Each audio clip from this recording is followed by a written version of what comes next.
სპორტული ინფრასტრუქტურის მშენებლობა ახმეტის მუნიციპალიტეტში, ზემო და ქვემო ალვანში მრავალფუნქციური სპორტული დარბაზები ეწყობა. პროექტები რეგიონული განვითარების ფონდიდან და ადგილობრივი ბიუჯეტის თანადაფინანსებით ხორციელდება. სამუშაოების ღირებულება $1,000,000 ლარს შეადგენს. კახეთის მხარეში სახელმწიფო რწმუნებული პლატონ კალმახელიძე ინფრასტრუქტურის სამუშაო პროცესის ადგილზე გაცნობის პარალელურად ასევე შეხვდა ადგილობრივ მოსახლეობას და მათგან მოისმინა ინფორმაცია სოფლებში არსებულ საჭიროებებზე. ჩვენი მთავრობის ერთ-ერთი მთავარი პრიორიტეტია სპორტული ინფრასტრუქტურის განვითარება რეგიონებში. აღნიშნული ინფრასტრუქტურის განვითარება ხორციელდება როგორც ინფრასტრუქტურის სამინისტროს მიერ, ასევე მუნიციპალიტეტების მიერ. დღეს რეგიონების განვითარების ფონდიდან დაფინანსებული ორი პროექტის მშენებლობა მოვინახულეთ ახმეტის მუნიციპალიტეტში.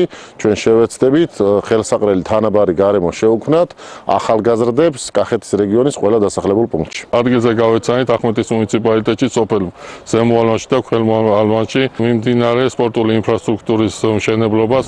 ზემო ალვანის სპორტული ინფრასტრუქტურა მოიცავს გასახდელების, ველიწერტილების, ასევე სატრენაჟერო სივრცის მოწყობას, ხოლო ქვემო ალვანში ეს არის ძიუდოს დარბაზი, სადაც ასევე იქნება სატრენაჟერო სივრცე განთავსებული. აქვე გვაქვს იმის საშუალება, რომ მომავალ წელს ასევე განვახორციელოთ სხვადასხვა მიმართულებით პროექტები, ეს იქნება კალათბურთი, ფრენბურთი და ერთი დიდი სპორტული ინფრასტრუქტურა შექმნათ სოფლის ცენტრში. სოფელში ასეთი სპორტული დარბაზის მშენებლობა აუცილებელია, იმიტომ რომ ჩემი აზრით ეს სპორტსმენებს და მით უმეტეს ჩვენ მორაგბეებს გვეხმარება ასე ვთქვათ უფრო მეტი შედეგი დავდოთ და უფრო ის ვარჯიშის ხარისხი გავზარდოთ.